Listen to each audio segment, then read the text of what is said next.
Je tiens tout d'abord à adresser mes plus vifs, mes plus sincères remerciements aux organisateurs de cet événement, et plus encore que je n'avais pas préparé en fait mon intervention, et ce n'est pas grave puisque vous m'avez donné la clé qui va me permettre de la réaliser ici et maintenant. Effectivement, les éditions L'Harmattan au carrefour des cultures va bientôt fêter, vous me disiez, ses 50 ans. 50 ans, 5 décennies qui correspondent dans la tradition juive au jubilé par laquelle on annule les dettes et qui entre en contraste parfait avec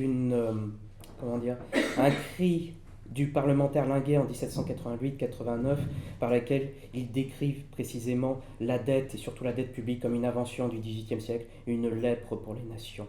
Et par là même, en réalité, il faisait l'aveu d'une incapacité de l'esprit français d'alors à comprendre véritablement la dette publique, le crédit, qui était par ailleurs très bien administré à Amsterdam et à Londres par l'institution bancaire, cette banque introuvable et pourtant que l'on allait retrouver en France avec les successeurs de John Law qui allait en 1776 fonder une caisse d'escompte, un institut financier spécialisé dans l'escompte du commerce et la sauvegarde du crédit, qui allait opérer une véritable régénération du privilège qui devait lui être donné en 1787. Or, cette caisse d'escompte a été créée précisément non pas par des Français, mais par des Suisses en réalité, la plupart du temps importés, ou alors par des Hollandais. Et par là même, cette faillite de la régénération du privilège en 1787 va entraîner en réalité 1789. Et donc, qu'est-ce que ce travaux quel est l'intérêt à ces travaux? Tout d'abord, de voir par le prisme de l'histoire du droit, finalement, la dégradation des institutions d'Ancien Régime,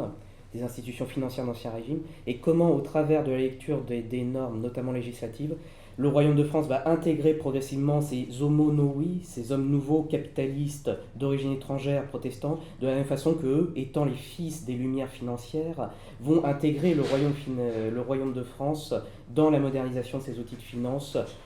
Et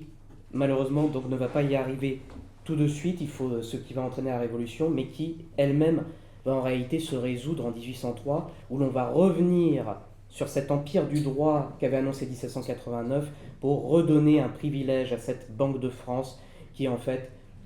rassemblait les mêmes hommes, soit parce qu'ils avaient été élèves justement de ces gens de la Caisse des Escomptes, ou soit parce qu'ils en étaient issus eux-mêmes. Et par là même, donc, ce travail est à la fois l'identification d'une distinction de deux révolutions, une révolution petit r, une révolution financière qui a précédé la révolution grand R, et également, et de la même façon que j'ai remercié les éditions L'Harmattan, je tiens aussi à remercier cette assemblée, c'est aussi par là même, de donner une chance à un master, enfin à un produit à l'issue d'un master qui n'est certes pas un mémoire, mais qui n'est pas non plus nécessairement une thèse, et que je ne qualifierais autrement que comme une œuvre de jeunesse et aussi d'un jeune auteur qui pénétrait de cet idéal humaniste, dont voici un témoignage, pénétrait de cet idéal humaniste de la République des Lettres, a voulu ne pas en faire une œuvre ésotérique, accompagne également dans la forme le lecteur pour mieux lui faire comprendre précisément toute la richesse de ce fond, de cette caisse d'escompte qui, tel un astre, fait rayonner autour d'elle toutes les questions financières, monétaires, économiques et politiques, et qui, je veux le croire, fut pour la France un instrument de modernité aussi important que l'encyclopédie elle-même. Je vous remercie.